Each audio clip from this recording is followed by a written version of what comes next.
What was the craziest way you caught your loved one cheating? I caught my husband mid-scandal, and he had no clue how it happened. At the start, I had no idea that he was cheating on me because he was seriously good at covering his track. Every time I started doubting him, he had an excuse or alibi ready. The first time I got suspicious was when he came home late, smelling like perfume. He walked in through the front door quietly while I was waiting for him by the stairs out of worry. I turned on the lights and he stumbled in when he saw me still awake. He asked me what I had been doing, staying up so late at night. I told him that I couldn't sleep well without him around. I walked over with a smile to give him a kiss, but I stopped just 2 feet away when I smelled the strong scent of alcohol and perfume. I asked him where he had been, and he said that he was with coworkers after work, which was why he smelled like alcohol. I asked him about the perfume and he said, well, someone spilled food on me earlier, and it smelled really bad, so one of my coworkers gave me her perfume to drown out the smell. I raised an eyebrow and crossed my arms, unconvinced. But when he showed me the small food stain, I smiled and gave him a kiss. Other times went the same way. He had the perfect excuse written like a master manipulator, and I would eventually get convinced by the amount of evidence he provided. Even so, my gut was telling me that things were off about him. The way that he had been acting was exactly how my mother was when I was young before we found out that she had cheated on my dad with several men. And now, I'm worried that I'm falling into the exact same scenario that my dad went through years ago. I knew I needed to confirm my suspicions one way or another, and I saw my opportunity when his vintage watch suddenly stopped working. We were sitting in the kitchen together while he was calling a local watch repair shop and had gotten a ridiculous quote for a watch repair. He spent 5 minutes arguing with the store to try to lower the price, but with an expired warranty on a very old model, it was going to be costly. That's when the idea popped into my head. When he hung up the phone, I walked over to rub his shoulders sweetly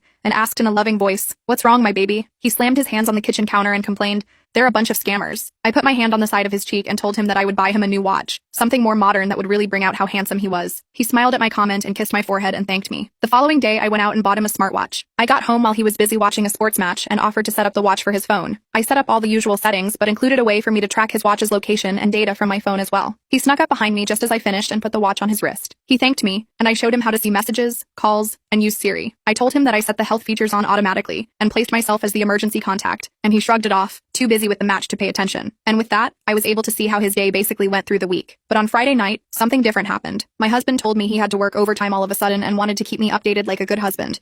He told me not to stay up because he wasn't sure when he would get done. But around 11 p.m., I saw that he had arrived at a hotel. I texted him, asking if he was done with work, and he responded that he was still busy working on documents. My heart raced and I started getting ready to find him at that hotel. About 40 minutes later, in the middle of driving, I got an emergency text message saying that my husband's heart rate suddenly soared into dangerous levels for a long period of time. His phone ended up calling 911 at the same time, sending them his information and location. We arrived at the hotel around the same time, and the manager at the lobby accompanied me and the paramedics to the room my husband had chosen. I leaned in and heard the sound of a man and woman, so I lied to the manager saying that he sounded distressed, and to hurry and unlock the door. When we all stepped in, he was in the middle of doing the dirty deed with my 17-year-old niece. He yelled, "Baby!" I flipped him off, took a picture and video, and walked out. After that, I got a divorce with a very nice settlement. I eventually sold the house to move on to a new town, and I've lived a happy single life ever since.